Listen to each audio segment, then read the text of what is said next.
એક છોકરો અને છોકરી દરરોજ એક જ રેલવે સ્ટેશન પર મળે છે. તેઓ એકબીજાને પ્રેમ કરે છે પણ ક્યારેય બોલ્યા નથી. તેમની વાતચીત ફક્ત નજરોથી અને દરરોજ સ્ટેશનની બહાર પીવાતી એક કપ ચાથી થાય છે. રોજની મુલાકાત. છોકરો રોજ સ્ટેશન પર છોકરીની રાહ જુએ છે. છોકરી આવે, બંને સાથે ચા પીએ, એકબીજા સામે સ્મિત આપે અને પોતપોતાની ટ્રેનમાં નીકળી જાય. આ તેમનો 2 વર્ષનો ક્રમ છે. હિંમત ભેગી કરવી. એક દિવસ છોકરો નક્કી કરે છે કે આજે તે પોતાના દિલની વાત કહી દેશે. તે એક સુંદર પત્ર લખે છે. ન ધારેલો વળાંક. એ દિવસે છોકરી સ્ટેશન પર આવતી નથી. બીજો દિવસ, ત્રીજો દિવસ, અઠવાડિયું વીતી જાય છે.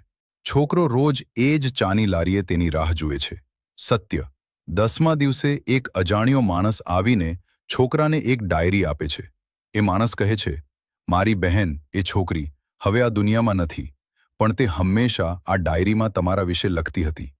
તેને લખ્યું હતું કે તે તમને કહેવા માંગતી હતી કે તે તમને કેટલો પ્રેમ કરે છે. પણ તેને ડર હતો કે તેની બીમારી વિશે જાણીને તમે દુઃખી થશો. Heart touching and, the climax.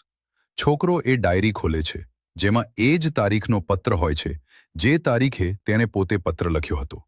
બંનેના દિલમાં એક જ વાત હતી, પણ કહેવામાં મોડું થઈ ગયું. છેલ્લો સીન. છોકરો એ જ લારી પર 2 ચા મંગાવે છે. એક પોતાના માટે અને એક ખાલી પડેલી સામેની જગ્યા માટે.